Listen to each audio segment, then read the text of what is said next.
Hello, good morning. Welcome to the Sunday Supplement. Coming up on today's show, send for Sadio. Mane's 94th minute winner at Aston Villa keeps Liverpool 6 points clear of Manchester City. Purist Pep, City won in the end, but he's getting all worked up ahead of next Sunday's clash at Anfield. He claims Mane is a diver. And Arsenal, they're booed off again after drawing at home, this time to Wolves. 3 cheers for our guest this morning. Jason Burt, he's chief football correspondent at The Telegraph. Mike McGrath is a football reporter with The Sun. John Cross is chief football writer at The Mirror. Morning, guys. Good to see you. Thanks for coming. I see you've got your notebooks, but Jason, I know. Come prepared on this show. It's all about preparation. Don't worry, I hope so. Well, you'll be put to the test in a few moments' time. Good to see you. Thanks for coming in. Don't forget, you can tweet the show at Sunday Sup. The best will appear on screen over the next 90 minutes. Let's have a look at the papers then. The Sunday Express reflecting on Liverpool's dramatic win at Villa Park. Mike was there yesterday for this. Send for Sadio, 94th minute winner for Liverpool, keeps them 6 points clear of the chasers. The chasers, of course, Manchester City, caught short. In the end, City got there. They beat Southampton yesterday at the Etihad. The Sun's back page this morning. A couple of stories here. Pep, Mane, he's a diver, according to the Manchester City manager. We'll get on to that, of course, in part 1 of today's programme. Part 2, Crossy can't wait to talk about this subject. It's Arsenal and Emery. I'm no quitter. He's not going to walk away. Of course he's not going to walk away. He's got a massive contract at the Emirates. But should he stay? Crossy will tell us in part 2 of today's programme. Sunday Mirror back page, Pep's dig at the diver. Mane will explore that and Pep's comments after the game yesterday when they beat Southampton. That forensic look at Arsenal is coming up in part 2. Oliver Holt, who's been at the Rugby World Cup, he's done exactly that, cruel, fickle and cowardly. This is the Arsenal supporters booing Granit Xhaka, the captain, been missing for the last 2 games, Liverpool in the Carabao Cup, and yesterday, of course, at home to Wolves. A big piece, damning piece from Ollie this morning. We'll get into that a little bit later, as we will with Everton and Tottenham. They play today. Jonathan Northcroft's piece in the Sunday Times. The Everton teams of old, he says they were dogs of war. They had that mentality under previous managers. You can go back to Joe Royle, you can go back to a more recent manager, David Moyes, but they're definitely not that under Marco Silva. That is Jonathan Northcroft's piece this morning and his analysis and assessment of everything that's going on at Goodison Park at the moment, which we will talk about a little bit later. But Mike, we're going to start with Liverpool and a pretty dramatic finish to that game yesterday. Talk us through it, because it was an extraordinary moment that they got their equaliser, but then they had that touch of magic, and the marker champions, of course, to go on to actually win the game. Yeah, it was just an incredible game. You know, if you ever get cynical about football, which we can do, sometimes you have a week like this where you have the 5-5 at Anfield, and then this game, which had everything, not just that dramatic finish. I thought it had so much drama through it, including the VAR with an armpit ahead of the last defender from Firmino, and a really good performance from Villa. But I just thought there was a sense of inevitability about what Liverpool were doing. They probably wouldn't want the comparisons, but there was just something about the United teams of old where you just thought they were always going to get their chances. They stuck to their game plan really well. And I always think back to Klopp when he first joined, and I remember that Europa final where I thought, in his first season, when I thought that game slipped away from him. I thought he made his subs too late in that, and he was whipping up the crowd, and before you knew it, Seville were just, they were ahead. And in this game, he made the right subs, and I think he's learnt about the English game over these years, and he's at the absolute peak of it. I mean, without getting too technical, he basically said the subs he brought on, Oxlade, Chamberlain and Origi, effectively made the space for where the goals came from. So they seem to have this momentum at the moment where the only thing that might be able to stop them would be maybe the fixture list or some key injuries where they might need a bit of covering here or there as backup, but they've really got the momentum at the moment. Just, you mentioned the armpits. What was your reading of it at the time, Mike? We saw Villa Park's got these excellent facilities where we've got our own screen, and to the naked eye, to somebody who's watched football for a while, it looked onside. It felt onside. I know it's a factual decision, so he obviously did have something ahead of the But it was defender. the assistant linesman who gave the It was the linesman who gave the offside, wasn't it? People were talking about VAR. VAR only confirmed what the linesman had given. It wasn't like, so was it a clear and obvious error? Well, the linesman gave the offside, and he was offside. And they showed it. It took a couple of minutes, as it does, and they did. Obviously, it's proved that it's offside.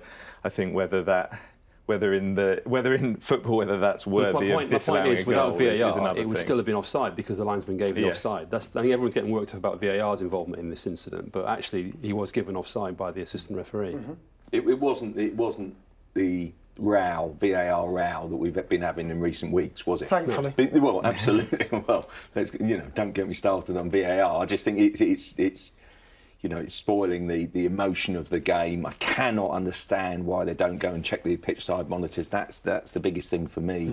I went to one of those briefings at Stockley Park where it was obvious that the referees were being told, don't go and check the pitch side monitors.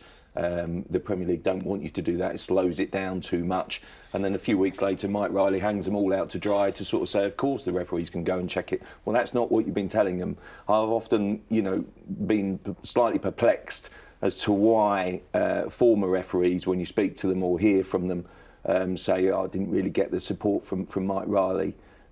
Really, when I was a referee, felt a bit let down. Well, I can, with that statement, I understood why. I mean, it wasn't a story so much about VAR because the outcome was so good. I just thought Liverpool, they epitomised their recent spirit, didn't they, with the comeback. Trent Alexander-Arnold playing such a massive role, as well as Sadio Mane deserves a real sort of herogram in that as well. And I just think that Liverpool's spirit and the way that they've refused to give up. It was different last Sunday. It was at Anfield last Sunday, and you always felt that a victory was coming. Mm-hmm. It felt inevitable. But the interesting thing recently about Liverpool is, the 95th minute winner against Leicester. Deep into injury time again yesterday. 93rd minute equaliser against Arsenal to take it to penalties. Different competition, I get that. Yep. But different names, the same DNA. It runs through them. This lot do not know when they're beaten. I love it about them. I love their celebration. I think ultimately that is what is giving them the edge in the title race right now. But it is a fabulous title race, made all the better because both teams just never give up. You mentioned the spirit that they showed against Arsenal in the week. It's caused a problem with their fixture list because, of course, they've got the Club World Cup coming up in December. They also have a Carabao Cup game, a tie, which is against Aston Villa. There was a story on Thursday, Friday, which I thought merited a better airing across the papers, which was Liverpool have discussed internally the prospect of playing 2 games, one in the Club World Cup, at the same time as another first-team fixture is played, which is the Carabao Cup tie against Aston Villa, which I thought was a brilliant story, for some reason underplayed. And look, I work in the industry, so we all make decisions editorially. Could that happen? Is that a realistic possibility? And what would that say for the modern game? Well, they have a 25-man squad plus young players, so it is a possibility that they can field it.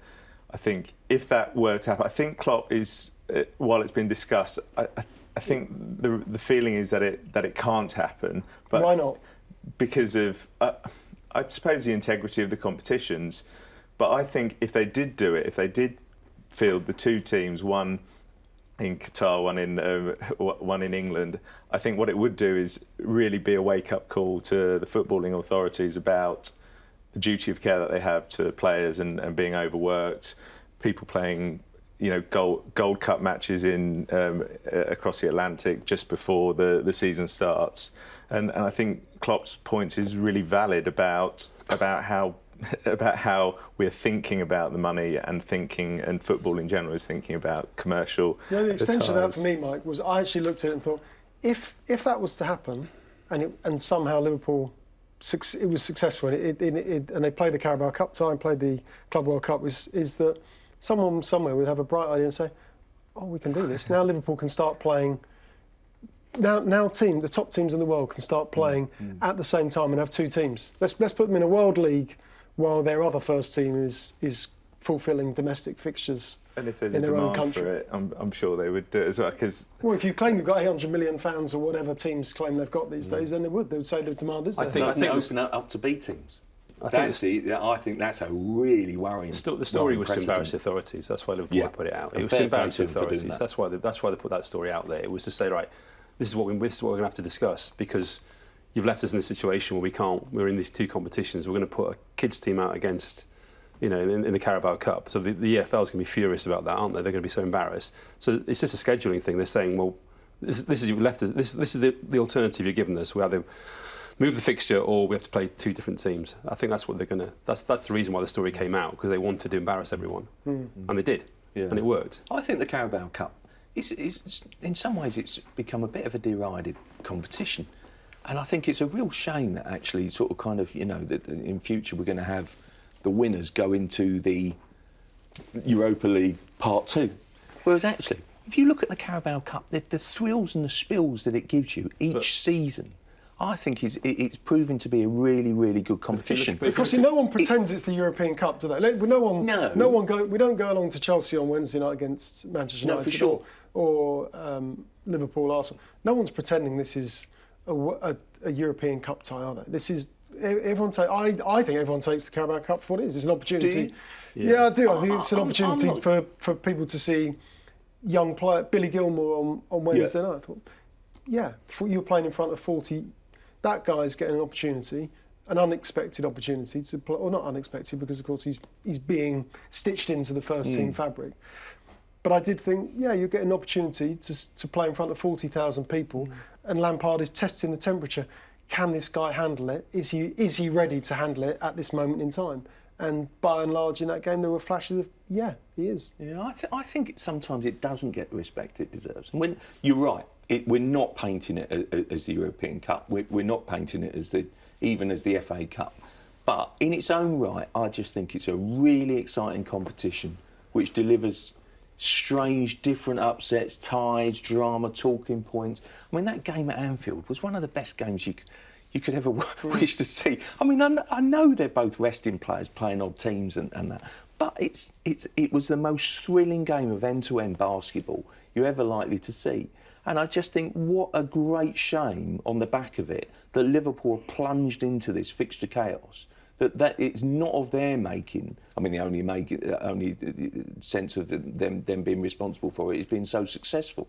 I just think sooner or later, along the lines, football authorities have got to show the clubs a little bit more respect with their planning for it. Because the last thing the Carabao Cup needs is, I think, Liverpool actually to have to end up fielding that second team or squeezing into a ridiculous schedule. Because that competition is good. Would you move a Premier League fixture? But there is an argument that it's not a competition that's needed, because now the French are getting rid of their second cup competition. England's now left out there, or Scotland as well. England mainly out there as a main European league with a second cup competition. I think I'm right in saying that.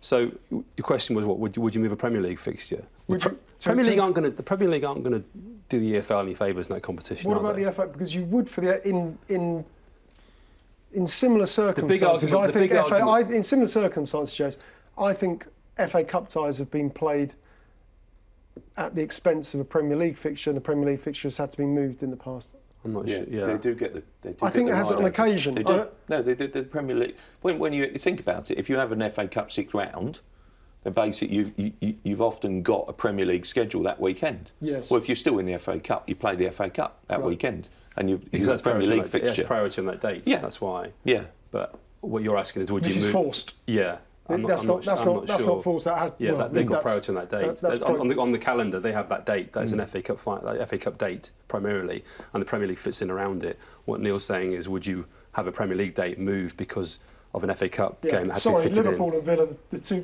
fixture you've got on this day, you will now play that midweek. I think part of the problem is the EFL have the two-legged semi-final, which they won't give up.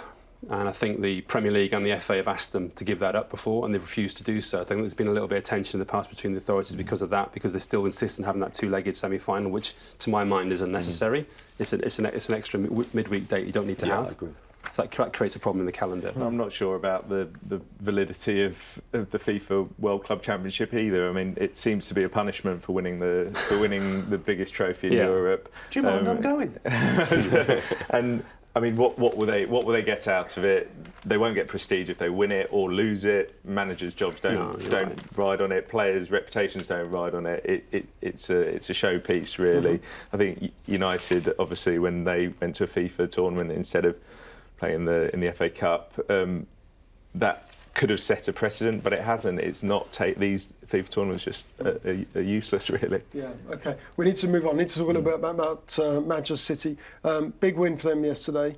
An important win given the circumstances at Villa Park and the manner of Liverpool's victory. But Pep Guardiola, ahead. So they're playing, as we know, they play next Sunday at Anfield. It's the first collision between the two teams of the season. Where's Guardiola going with this? Asked about Sadio Mane, and he said sometimes he's diving, sometimes he has this talent to score goals. Why has he taken it there 1 week ahead of the game? I'll tell you what that reminds me of. That reminds me of, when was it, last season or the season before, when he called Tottenham the Harry Kane team. He's just dropping it in there. And I think Guardiola, I'm sorry, I sort of heard a few people sort of saying, Liverpool, it's because Liverpool have really got to him. I don't believe that for a second. They're sort of back-to-back reigning champions. He will still believe that Man City can go and win the title and retain it again. Pep Guardiola is an absolute genius. He produces wonderful football, but he's also got that in his locker that he's being mischievous, and he's trying to wind up Liverpool and basically get into the mindset of Klopp, trying to wind up Mane. Mane has been booked yesterday, wasn't he? Yeah, and Mane has been. Well, he'll know about that. Of course he was. And the fact that he's made aware of it so soon after, the final whistle, because he'll know then to say that Mane indeed got booked for diving yesterday. Mane has been fabulous for Liverpool this season. Given the emotion of yesterday, so the emotion at Villa Park, the emotion at the Etihad, for someone to say, "Oh, Mane got booked for diving yesterday," and then go and walk into a press conference and say, "Oh yeah, Mane's a diver." Given the emotion of what you've just been, I'd probably. You would normally advise someone to just take 5 on that before you say anything. Yeah, but Pep Guardiola is just not someone, is he? Yeah. Because he's just so intense. He gets so wrapped up in the moment, and that's worked for him, hasn't it? But the whole issue there for me is that he's trying to get into Mane, because Mane is so influential, so important for Liverpool, and if he can sort of maybe distract Mane by even 1% from his game, in taking the focus off the match. I think he's far more emotional than that. I really do. I think he's just in the moment. Mane's been booked. They've won again. And I take your point about the one back-to-back leagues. He'll back his team to win the league again. I think Liverpool not necessarily got under his skin, but just won't go away. And I think that's probably what's bothering him. He's got this amazing team. He's been there with Real Madrid, and when he was Barcelona coach, he's been there with Real Madrid. Yeah, I know. He's been in exactly the same situation as player and manager. And when Real Madrid finally won the league, he quit. Yeah. Didn't he? He quit when Mourinho took the league off him. He quit. I think it's a bit more calculated than that. I think if you mention Mane and diving, you automatically put pressure on the referee to look out for it. I think it's quite an old-fashioned tactic, really. That now it's on the agenda and people will be looking out for it. The Mane incident got reviewed to VAR, which is a human decision, not an offside. So there are people making it, and if he's made these comments, it's in their head, and it started 7 days before. Yeah, OK. Good stuff, guys. Right, Mike, take a blow. Jace, take a blow. Yeah. Crossy, you ready? Yeah, I'm ready. Good. Arsenal, coming next. Welcome back. Let's talk Arsenal now. Unai Emery on the back of the Sun this morning. I'm no quitter. Love these stories. Managers are under pressure when they say they're not going to walk away. But would Arsenal make a change? Anyway, Ollie Holt's column this morning. After that 1-1 draw between Arsenal and Wolves yesterday at the Emirates, to the fans, they're cruel, fickle and cowardly. Ollie talking about last week's events against Crystal Palace when Granit Xhaka was booed off as he walked off the field. Hasn't played since Liverpool on Wednesday night in the Carabao Cup. Yesterday against Wolves, he was in the gym instead. He was posting pictures on Instagram.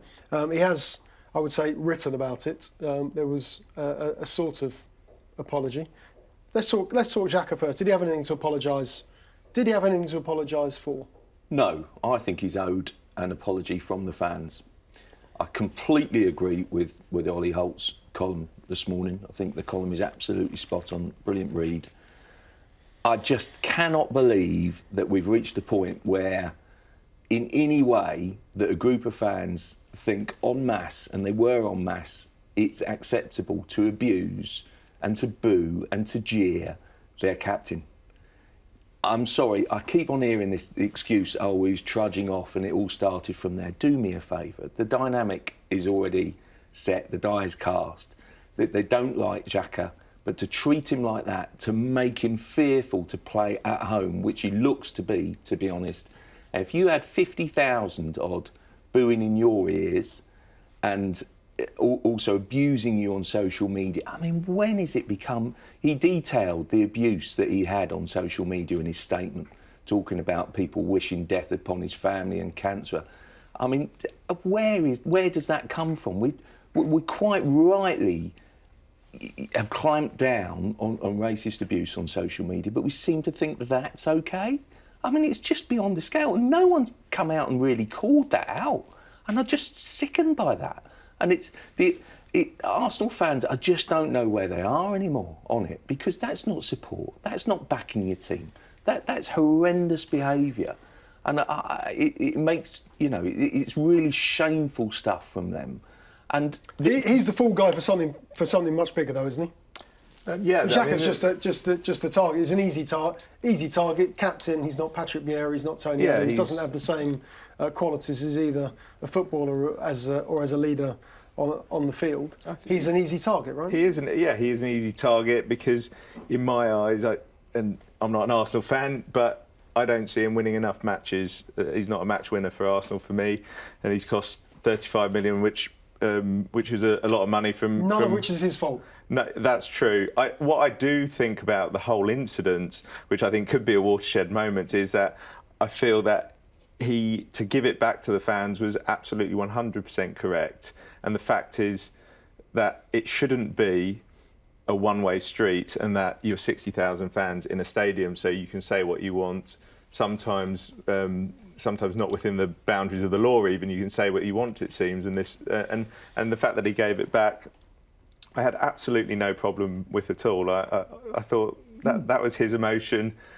I think it was the Arsenal photographer took some official pictures of his teammate Torreira and how he felt about it and how emotional he was about it. I think it shows that these are people. They are footballers that are celebrated, and also it seems that people feel that they can abuse them as well. And I think it could be a watershed moment in that respect. The other element, I actually think, unfortunately, Jace, as I get older, you realise, actually, I know you want to see maturity in a captain.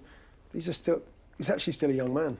He's a young man, exactly 27, isn't he, I think? So, I mean, I think he should apologise. I think because it was his reaction, although understandable, I think it would help the situation if he had apologised, and he sort of has apologised. It's what he put out is fine for me. And it's a very interesting and insightful statement, because actually, as John was talking about, you know, listen, this abuse is just beyond anything that's acceptable. Has been for a long time, has been for a number of years, is getting worse on social media in particular. Emery on Friday, I was down there at his press conference, tried to differentiate between what was going on in the stadium and social media. Okay, fine, but the abuse in the stadium was pretty bad, you know, and he didn't really address that at all. But I think, you know, we do expect an awful lot from footballers. Okay, they are young guys, they're millionaires. But I mean, I wrote my column on it earlier this week. I think fans almost think they are buying the right to abuse people. Good to see it back, by the way, Jason. Sorry. Good to see it back, by the way.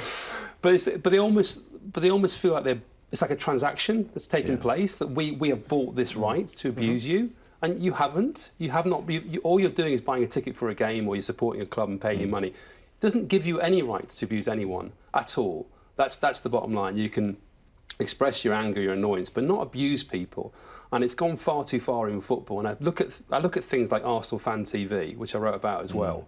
And it's basically goading people into making very extreme reactions post-match, to have a real go. This guy should never play for the club again. He's an absolute disgrace. He should go. He's this, he's that. hang on a minute, you've just watched a football match. Don't take it too far. We all know emotions run high. We all know everyone really cares about their club. We all know passion is a very important part of the game. But hang on a minute, in any workplace, nobody deserves that level of abuse. Nobody deserves anyone to come at them like that at all. And just because it's football doesn't make any difference, as far as I can see. It's not acceptable, and it's not acceptable in society. And I don't see why football fans feel they're any different. You're not buying a right to abuse somebody. You're just not. You're buying a ticket to watch a football match. That's all you're doing.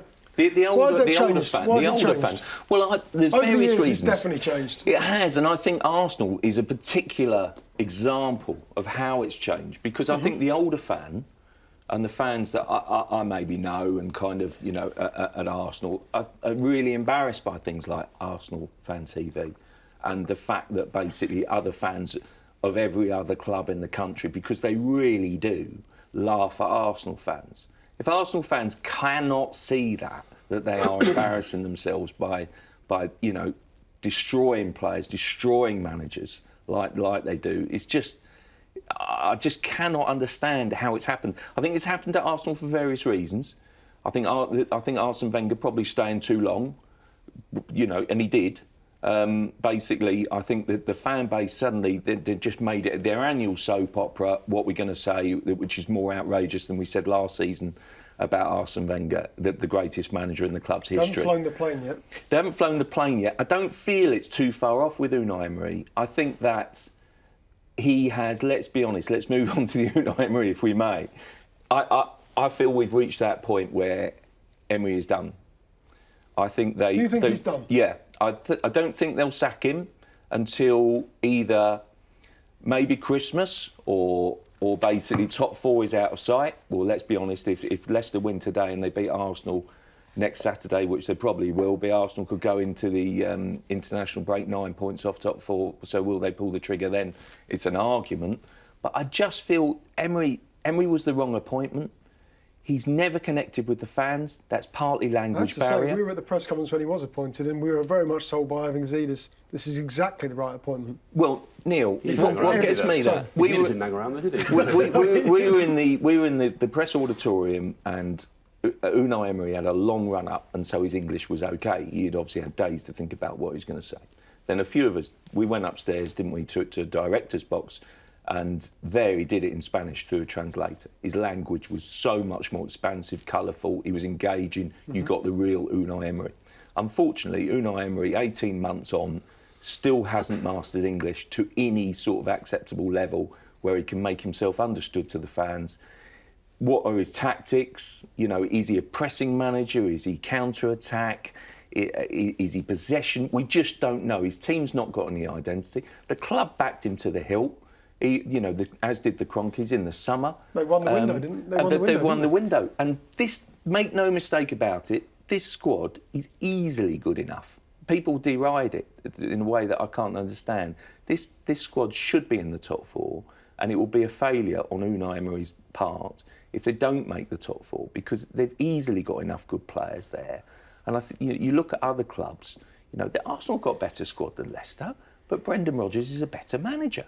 And he's getting more of it out of his players, and it's just obvious. Is the Ozil situation a sign of weakness? Didn't play him after substituted him against Watford on September the 15th, 2-2 draw at Vicarage Road. I think not seen again until the pressure builds and builds and builds. Sunday, Xhaka walks off the field. He's booed. Emery has to do something. He brings him back for the game against Liverpool and started him again yesterday. Is that a sign of weakness? Yeah, I think that there are things that he's done. I think he's done wrong as a coach, as a manager. I think the kind of X Factor style captaincy was a sign of weakness as well. I think if you're a coach and you have your most highest paid player at the club, it is your job to get him on top form and find a place for him in your team. I do think that he has made mistakes, but I'm not sure about, and I take your point that, Crossy, that you feel it is the end of the road. I'd like to see him get given a bit more time. I think, what has he got there?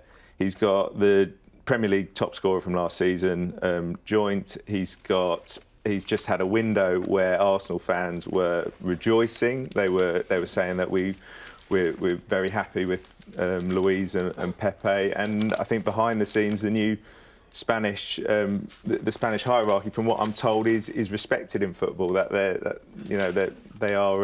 a respected outfit. So I think with Klopp and Pochettino, the guys that they've been given, they've taken their time, but they've got there as well with that time. And I think Emery, they are just outside the top four. Is that where? I think that's probably par for the course with what they've got. So I can't. I think that's where they should be. I thought you knew what I was about to say next. No, I am. Oh, you know. I just think when the only thing I'd say on that is when you lose the fans, you lose the fans. I can't think of another Premier League manager that's lost the fans and won them back. I think he's lost the fans. And I think you're going to say Jose Mourinho in the Sunday Times for Arsenal, aren't you? And because it's in the Sunday Times. Is it, Neil? Can you show me where it is? Yeah. You want me to show you? No. I'm only being mischievous because it's in the football shorts, isn't it? No, it's here. No, it's not. Well, it's just above the football shorts. And then it's just. Listen. I feel that's slightly up in the air at the moment, but just because we don't really know what's happening with Unai Emery, but it just feels a bit like, blimey, that's a good story, and kind of. I know it was a busy day with the rugby yesterday, and sort of incredibly dramatic thing. But Jose Mourinho taking over at Arsenal, blimey, I don't know. I was just a bit surprised it didn't get a bit better projection. Because Jose Mourinho has so much history with Arsenal fans. He derided, ridiculed, dismissed Arsenal and Arsene Wenger to such a degree that I'm staggered that any Arsenal fan would want him. Would it be like Benitez going to Chelsea? Yeah, something like that, Jason. I mean, football never ceases Arsenal fans to this amaze morning, us. would they take the ultimate trophy hunter? Would they take him this morning? I think they possibly would, actually, Yeah, to be honest with you. But I think what's interesting about that story to me is it's been written that Arsenal are wanting Mourinho. I think it's more likely Mourinho's wanting Arsenal, personally, because I think he's desperate for a job. He's made it very, very clear he wants to come back to the Premier League for a third club. I'm not quite sure Arsenal that will happen, and whether Arsenal would give him the money that he would want to do it. But I think he's out there in the job market. He obviously thought he might get the project he wants. He's talked about the project. He had a project at Manchester United, but he didn't understand what the project was, did he? Basically, he's the reason, isn't he, that basically Man United are in mid-table. Jose Mourinho is not the special one that he once was. If he can get back to that, then he'd be a decent appointment. I'm sorry, but I think that Jose Mourinho is now a busted flush. He wouldn't get the money that he certainly spent at Man United. He absolutely spent hundreds of millions. And he's looking for a job, isn't he? He's looking for a job. He's obviously, Real Madrid is out there. I think people thought Zidane might go by now. Bayern Munich as well this weekend. Bayern Munich again, obviously losing to Frankfurt 5-1. Real Madrid has been out there. Zidane's hanging on, so he's probably getting frustrated that this isn't happening. I think he's obviously eyeing possibilities. Arsenal, obviously, as we're talking about, we don't think Emery necessarily will last, might not even last this season, And Tottenham is probably the other club that he's looking at, whether Pochettino's going to be there next season. I think he's definitely out there in the market, and that's the way I read that story. It's more that he wants his name linked to clubs. Maybe that's why they put it where it is, but I just feel that it's more of a exploration. It does say in there that basically Mourinho met with Raul Sanlai for dinner. And so that that detail, I just thought might have warranted on the front page. Fair well, there was a rugby match going on yesterday, wasn't there? Big one. Which I think the Sunday Times devoted. I think it was 15 pages we counted. Imagine if they'd won it. Incredible. Okay, we better move on. We're going to talk about Mourinho's former club next. It's Manchester United lost at Bournemouth yesterday. More on that is next. Welcome back. Reminder of who's with us this morning: Jason Burt, Mike McGrath and John Cross. Let's just have a look at the papers. The Sunday Express this morning, send for Sadio, 94th minute winner. Mike was there yesterday at Villa Park to witness it. Pretty dramatic game, but important victory for Liverpool, particularly with Manchester City winning so late on. They took their time, but they got there in the end to beat Southampton at the Etihad. Kyle Walker, the hero, only his second ever Premier League goal for City, I think. The Sunday Mirror this morning. Pep's dig, though, ahead of that game next week at Anfield is Liverpool against Manchester City. He has a little bit of a dig here at Sadio Mane. Says that he's a diver. Mane booked yesterday in a Liverpool shirt. Back of the Sun, Mane is a diver. That's Pep and Emery. I'm no quitter. Says he won't walk away from Arsenal. But if he's sacked maybe this man in the Sunday Times, according to Duncan Castles this morning, that Arsenal are lining up Jose Mourinho to take charge. That would be his third English club if he does. Oliver Holt's column, which we've just been talking about, cruel, fickle and cowardly. This is the Arsenal fans who booed Granit Xhaka off the field last Sunday, when he was substituted 61 minutes into their disappointing draw with Crystal Palace. Let's move on there. Let's talk Manchester United, familiar subjects on this programme. 3 successive away games, 3 successive away wins, yes. And a good win, I thought, on Wednesday night against Chelsea at Stamford Bridge, with a strong side, an undoubtedly strong side that Ole Gunnar Solskjaer put out, but lost yesterday, and it felt as though they were back to where they were before that run had started, before that sequence of away games had started. Yeah, I think it's a fair assessment. I mean, what fascinates me about Manchester United at the moment is they don't play like a big team. They don't play like one of the big 6 teams. They actually are better off playing against the big 6 teams so they can defend and counter-attack. When they're playing against teams who they'd expect to dominate, who they should have more possession, they should be basically playing in the opposition's half, they struggle.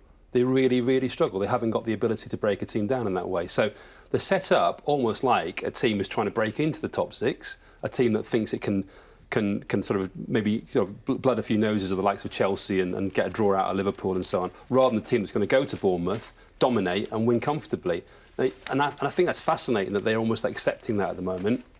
Maybe it's because of this transition of the move towards the younger players and so on. But to me, I'm not sure how long-term that approach is going to be for them, because they're not playing in a style that befits the team.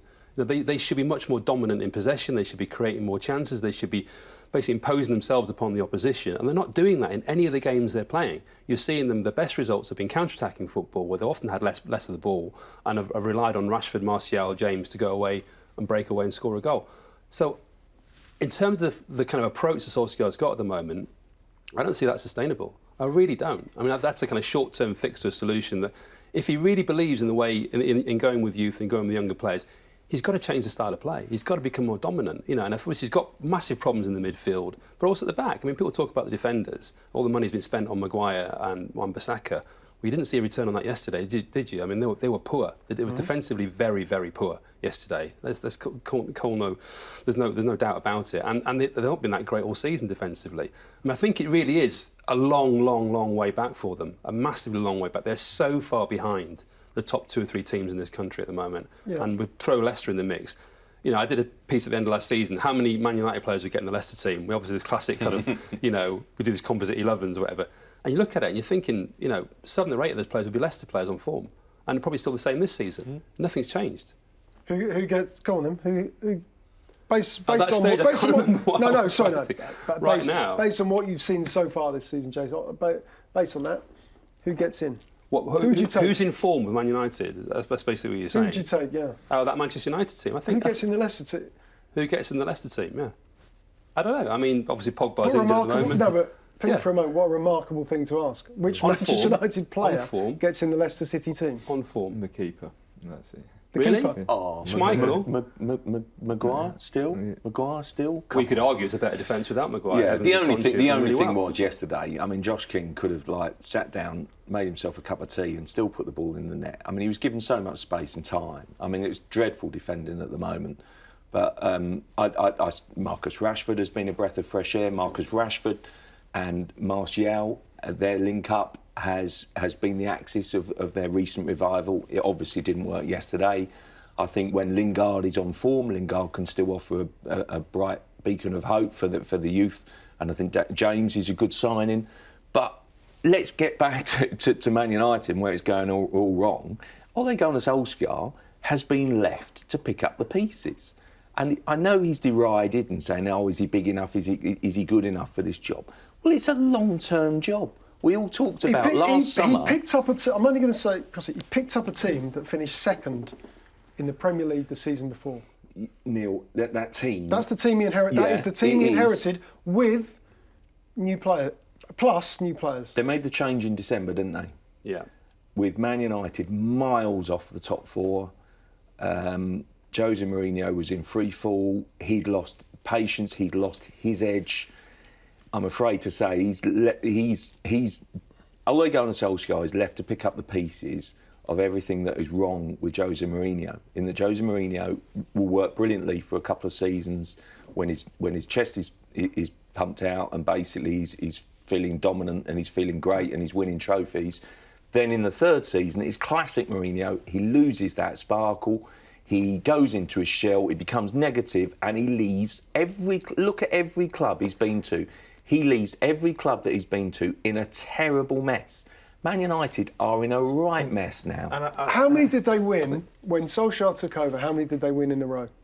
I haven't got the answer, but I know it's about 10 or 11. It's the new manager bounce. It's 10 or 11? New manager 10 or 11? bounce. I think there was wins in a row is a new manager bounce. The Unprecedented. The negativity that followed Jose Mourinho out the door at Old Trafford was incredible. In comes a new manager. It's changed the mood in an instant. I love Jose Mourinho for what he stood for and when he was the special one. He was brilliant, absolutely brilliant. But when he loses that spark, he generally leaves clubs in a right mess. Solskjaer has got. Come on, Scott. Solskjaer has got to be given 3 or 4 windows. If you want to be true to Man United's values, that is a long-term rebuild. That is giving manager time and patience. That's what they've stood for in the past, as well as their football, the way that they play, the way that they win with style. So patience for Solskjaer, but not for Emery. We are talking about 2 very different jobs, in my view, because I think that Emery has a far, far better squad at his disposal than Man United. Solskjaer has basically inherited a bit of a mess, which he marginally improved with the last window, with 3 British signings for 150 million quid. But it's going to take time. We're kidding ourselves if we think it's going to be an overnight success. Yeah, I thought that there was always that element of that the players were doing it, to spite Jose rather than it was Ollie's genius. But I think does it really work like that? We fancy it. We're going to make. I think there is an element. So we'll win this game. I think PSG away. We'll win in the last minute. I mean, just in the statistics, there was more that Jose leaves and Anthony Martial starts running more and things like that. If you've been beating down players for months and months and months, emotionally, psychologically has an effect. If that man then goes, you feel a release, don't you? It's like if you have a bad boss. If your bad boss gets sacked and somebody decent comes in, then suddenly you feel better about your job, don't you? We've all been there, Jay. We've all been there. There's a clear reaction to a manager going who was unpopular with the squad, who had beaten down the squad, who made the squad feel bad. I never believe players just down tools or suddenly start playing again because they want to play. It's because they're human. Again, we'll come back to Xhaka. They're human beings. Yeah. You've got to react to the environment you're working in. And I think the work started already. That initial bounce was incredible for United, but since that PSG win, that Bournemouth defeat yesterday is pretty much par for the course. You'd expect that, with their form. I think the start of the process has started already with those signings. And I think there was some bad apples in the change room. Alexis Sanchez, he's out, and I think that United fans would probably acknowledge that this process has started. I don't think you saying about Emery being out. I don't think there's the difference between Manchester United and Arsenal twofold. One, Arsenal have done a lot of work behind the scenes to sort the club out quickly. Man United didn't do that. They've taken their time to do that. They reckon they're there now. Also, you've had a situation where they've gone for short-term fixes, short-term gain. They've spent an awful lot of money, and you've got a manager coming in Solskjaer who's trying to remould, refashion a hodgepodge of a squad of 3 different managers and 3 different approaches, 3 different ideas, and to be fair to him, you look at that squad and you think it's 3 or 4 different people's squads, and he's got to try and sort this out now. My problem with him is, I think philosophically the way he plays football isn't going to work for Manchester United. I really do. I think he talks a good game, but I think the approach is wrong. I think they're very negative in the way they set themselves up, and they try and play as a counter-attacking team. I think football's moved on. I think you've got to dominate possession, you've got to dominate the ball much more than they do. OK, Liverpool have brilliantly counter-attack, but they also dominate. They dominate at times. They actually wear the opposition down. Manchester United are way away from doing that. Is there only one way to play, which is the Liverpool way, the Manchester City way? Well, we love that, don't we? I mean, Leicester as well. I mean, they're playing some super stuff. But Man United are very very traditional for their values in bringing through their youth players. And it's not acceptable, is it, if you are Man United? And I know this riled Jose Mourinho. It's almost not acceptable to win trophies without playing well as well. So you have to win with style. And I just think that is an impossible ask at the moment for Ole Gunnar Solskjaer. That's why it's going to take time. And I get Mourinho's frustrations from that. But I just think that it was always going to take time. I just don't understand where we've gone from. In the summer, everyone was saying, oh, Solskjaer will take 3 or 4 windows to do this. Well, he's had 1 window, really, in reality. And so where have we gone with 2, this? isn't he? Well, no, he had the January. But do we really believe he was caretaker manager at that stage? He's had 1 full window. And I think to judge him properly, he's got to have the next January and the next summer. And then we might begin to see, because it's obvious, isn't it? He's improved the defence. I think Rashford is a smashing player, wonderful, and his link with Martial is something to be treasured by United. I think it's obvious where the weakness lies, and that's in midfield. And surely the next 2 windows will focus on strengthening the midfield. If they can do that, United will begin the process. But that defeat at Bournemouth yesterday, I know it's a terrible thing to say about Man United because it's Man United, didn't particularly surprise me. I think that you've got to use what you've got in front of you. That United team is not going to dominate matches, like you say. I disagree slightly that you have to be like City or you have to be like Liverpool. I think there's more ways to win a game. Jose Mourinho did that perfectly with normally set games when he was against Barcelona or whoever, and he could mastermind a great tactical game. So I just don't think he's playing to his strengths, which is Rashford's pace or Martial when he's playing. So that's and until they get that midfielder to play with Pogba, I just don't see them being that force that Liverpool and City are at the moment. Sure.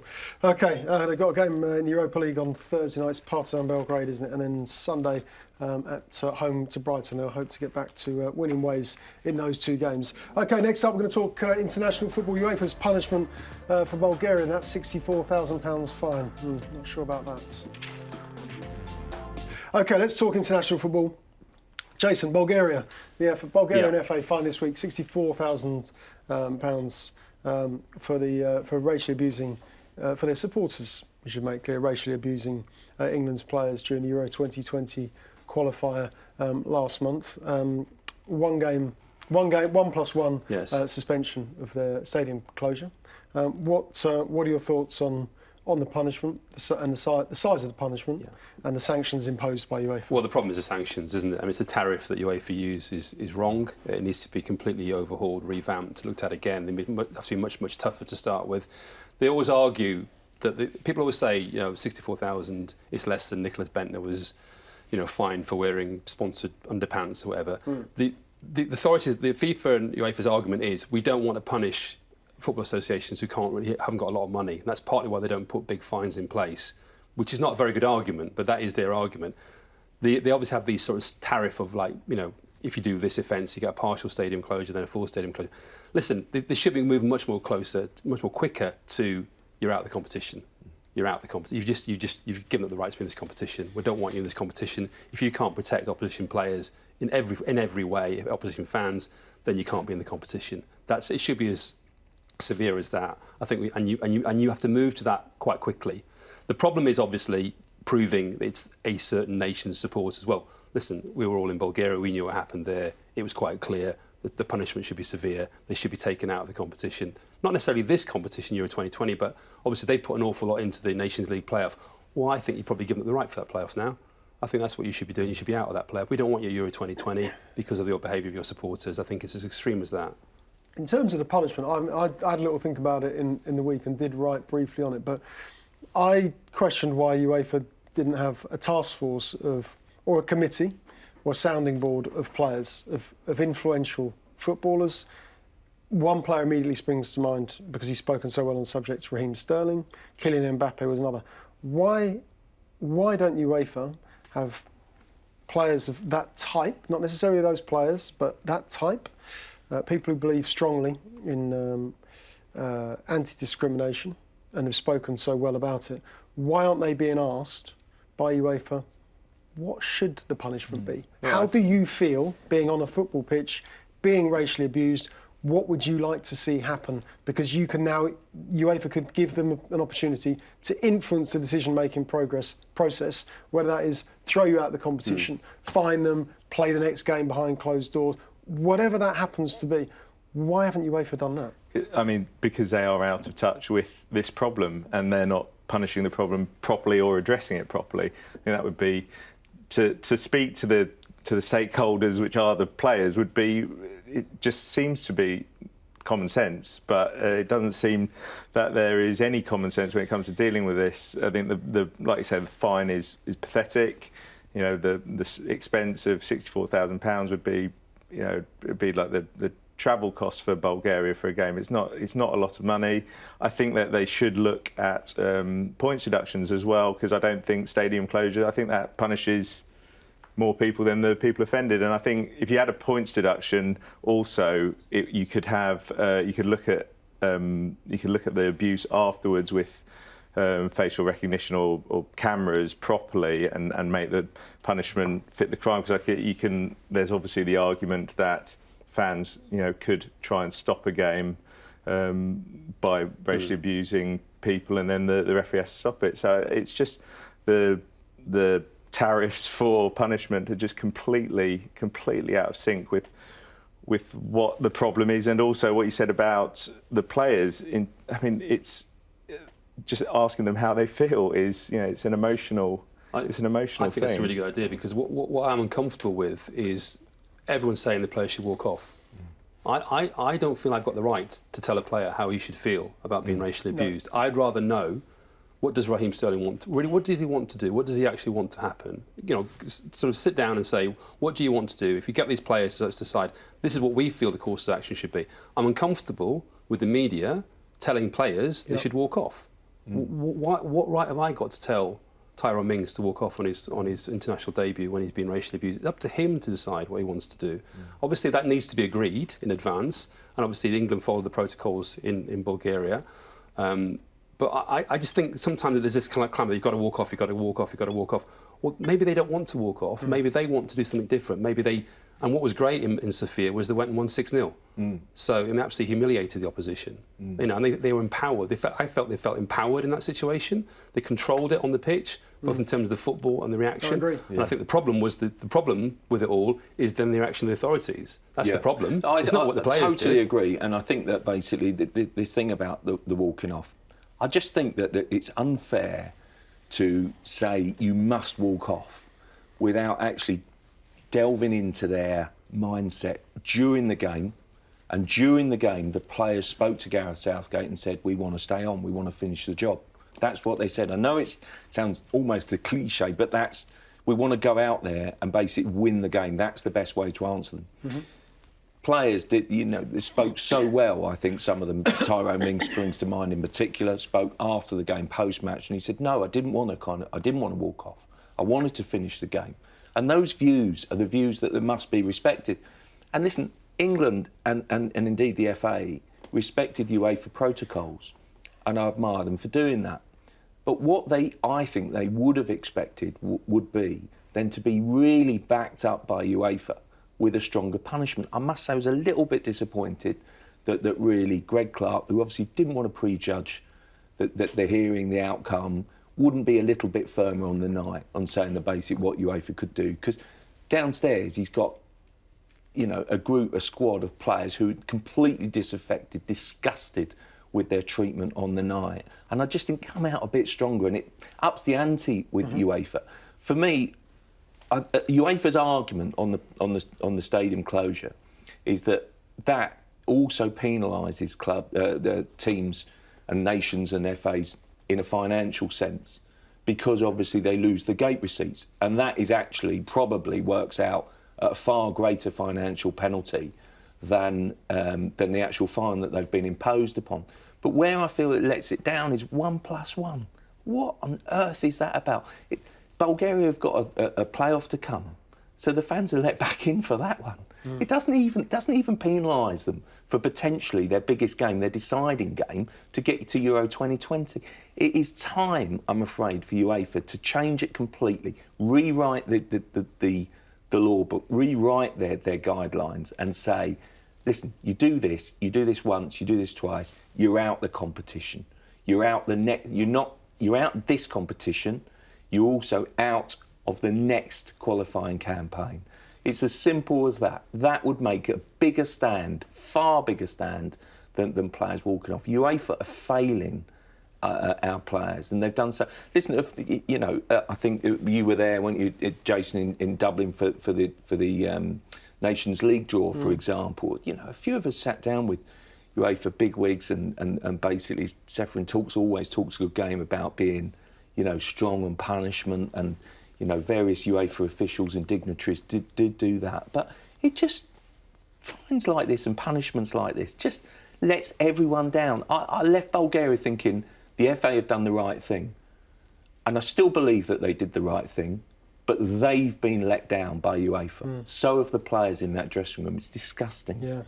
The FA did act quickly. They acted with remarkable speed with their statement, didn't they? Straight after the final whistle. Greg Clark talking as well. Just a quick word on the England squad announcement on Thursday, Mike. I'm actually going to sort of a Jurgen Klopp style rant about the scheduling here, because the Kosovo game has been timed for Sunday in Pristina, which means, well, I'm not going to be here.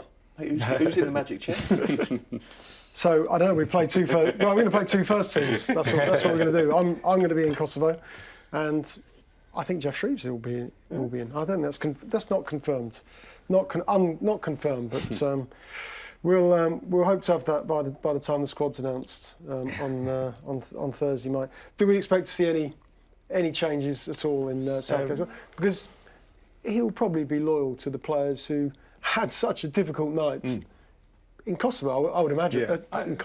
In Bulgaria, I would imagine. I think he would stay loyal, but I think it'd be really interesting to see if James Maddison is in the squad after the story about him being in the casino when he pulled out, and whether he would get game time as well. I know Gareth is extremely, he puts so much emphasis on the right kind of people being in the squad and the people that he feels he can work with, and whether he saw that as unprofessional, we'll see. I think Grealish has been in great form, but he's picked up an injury, didn't play yesterday.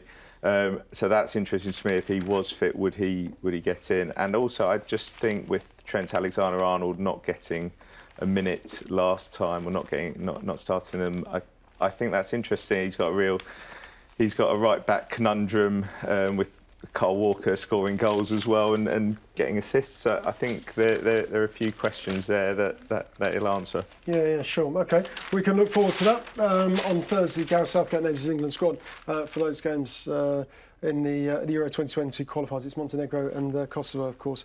Okay, next up we're going to talk about this piece, which is Jonathan Northcroft. In the Sunday Times this morning. It's about Marco Silva and his dreadful record as Everton manager. More on that next. Right, 17 years ago, Everton were a football club. That's Jonathan Northcroft's piece this morning in the Sunday Times. It's a damning verdict of Marco Silva and his record. Let's just go through it, guys, because David Moyes, 40% win record. Ronald Koeman, 40%. Martinez, 38. Sam Allardyce, 37.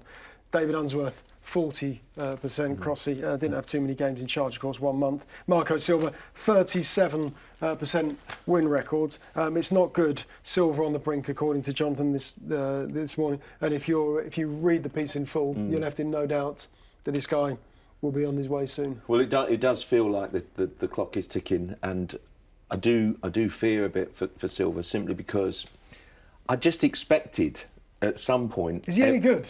Well, I don't know, is the simple answer. Well, that's a problem in itself. He's a Premier League manager and you don't know. Because if he loses his job from here, from Everton, I'm afraid to say that's him done in English football, isn't it? I think he's gone then. But where I would say, he came in at Hull, and the picture is always painted of what a marvellous job he did at Hull. Well, he finished the season further adrift of safety than when he took charge. And honestly, when it I forget who they play now, but it was one game where it was winner takes all, and he lost it. He blew it.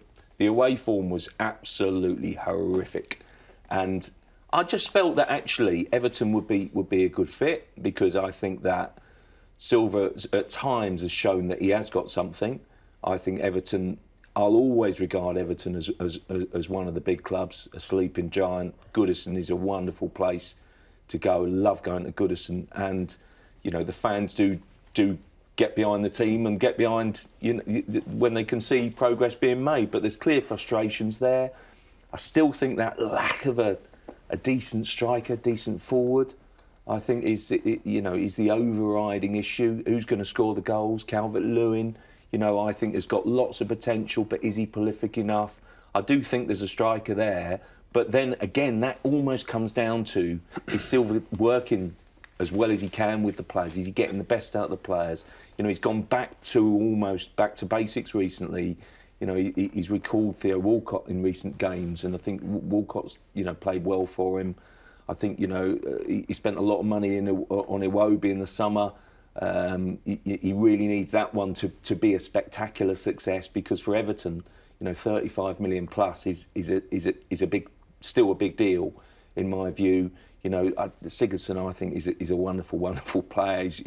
But he hasn't been starting every single game, and that would be a concern. And I just think that if he loses today, then I do think that the clock is ticking, which I think is sad, really, because Everton have given him time. Everton have given him patience. I don't think he can have any complaint with the way that Everton have treated him. Why are you laughing? Because you're going to say something. Well, it's my job. I hate to break this to you. That's my job. Case for the defence. I mean, you're driving the fact that I know him, aren't you? Basically, no, I didn't say that. You were laughing at me. Yeah, no. I mean, obviously, listen, the clock is ticking. The clock's been ticking for about a month. I think he's almost been a game-to-game basis for the last month. And I think I wouldn't underestimate the importance of winning that Carabao Cup tie against Watford. I think Everton really want to give it a tilt to win a trophy this season, see that as a real chance to do well in a competition. I think he obviously put out a strong team deliberately. He needed to win that game. It's a little bit... We talk about 1 step forward, 2 steps back. It's almost like 1 step forward, 4 steps back with Everton. Yeah, he's struggling. He's really struggling. They tell me everything he's doing on the training ground, structurally, everything he's doing with the organisation, the team is really good, but he's not getting the results. He's just not getting the results. So there are obviously big issues around the defending, of the zonal marking and everything else. He's very stubborn in that way. The case for the defence is a little bit like Manchester United. You're inheriting a squad, or you're bringing in a squad, or changing a squad, which is 3 or 4 people's squad. And even now, we talk about Alex Iwobi. Who bought Alex Iwobi? Was he really, really, really what Marco Silva wanted on deadline day? I'm not convinced that he was a player. Zaha, didn't he? He wanted Zaha before that, so obviously, was Iwobi the same sort of player? Maybe, maybe not. He wanted a central defender, didn't get the central defender. Obviously, again, probably went too far, try and get Kurt Zuma. But they're just issues around the fringes, aren't they, really? And the core issue is he's not getting enough out of this squad. He just isn't. And so he has to be aware of that. I think what's probably saving him at the moment is the lack of a viable alternative out there. And also, to be fair to Everton, I really, really genuinely think they don't want to sack him. I think they really, really want it to work with him. I think they see something there, a younger manager. I think he slightly suffers from Klopp, because Klopp's in the same city, not just because of what he does with Liverpool, but his personality. He's so dominant. Marco's much quieter, isn't he? You don't get much of his own personality out there. So I think that's obviously an issue. If he was a bit more, I don't know. Hard to be noisy when the lot over the road have got the European Cup. But even before they won the European Cup, Klopp was very much the big personality on Merseyside, wasn't he? I mean, he was a dominant personality. You haven't got a manager there who's going to be basically out there in the way that Klopp is, and maybe he shouldn't be, because he hasn't got an awful lot of shout about in the first place at the moment. But I think that has been an issue for him as well. He'll also be saved by the records of the 3 teams below them. They're 4th bottom, of course, going into this game this afternoon. But Southampton have conceded 27, Norwich 26, and Watford 23 so far this season. I mean, they're the only 3 teams in the country in the Premier League who've shipped 20+ goals so far in 11 matches. I mean, that's one element of the reason Silva's being saved, because those 3 teams are the obvious 3 teams Yeah, But, but still quite damning on Silva, I think, as well. The fact that they've given the outlay for his players has been huge, and he should be nowhere near a relegation zone. From what you hear from players who work with him, that it doesn't seem to be a problem. His coaching, he seems to. I do wonder what he's saying to them. I have to say. But from 1-to-1, they seem to like playing for him from Hull onwards. But it's just the fact that they haven't. I think the number 9 is the big thing. The fact that he got Moise Kean, obviously, but I think he needed a proven number 9 to lead the line, and that's the big problem for him. And with all the money spent, that's where it should have gone, really. OK, big game for Marco Silva this afternoon. It feels that way. Crossy, you're excited, aren't you, about seeing Leicester at the Coliseum a bit later on this afternoon? Yeah, I'm excited. Always excited to go to the Coliseum, Neil. But title chasing Leicester, I just think that outside of the top 2, they are the best team to watch right now in the Premier League. I love the way they zip it about. They're exciting. They've got young players. They exude energy, positivity. Really, I think they're Brendan great. Rodgers fan in the same way that Jace is a big fan of Marco Silva. Is that where we probably. I think that a lot of Premier League clubs missed a trick when they basically didn't go for, and this is entirely to Leicester's gain in the spring. Basically, when a lot of clubs shied away from Brendan Rodgers. Brendan Rodgers has spoken about this himself. That basically what happened at Leicester almost scarred him a little bit in the eyes, in the kind of perception of other clubs. And yet, if you look at his career and early days, he might have had a couple of ups and downs, but I think he's always got the best out of young players. He plays attractive football. I love the way that he gives players a confidence and a belief. I mean, look at what he's done. He's revived Jamie Vardy. He plays him. He plays him. And he's getting the very best out of him, plays to his strengths. Maddison is looking absolutely fantastic with him. Tielemans has kicked on again. He's lost Maguire and actually sort of kind of then found a very good replacement, put his faith in a back 4, which then I think outside of what maybe Liverpool, they've got the best 2 attacking fullbacks in the division. I just think that Leicester are a really entertaining team to watch. I think that I've said it from day one that I think they'll finish in the top 4. That they've got a chance to even finish third. I do think they will. Yeah, I think they're great to watch. Really exciting team.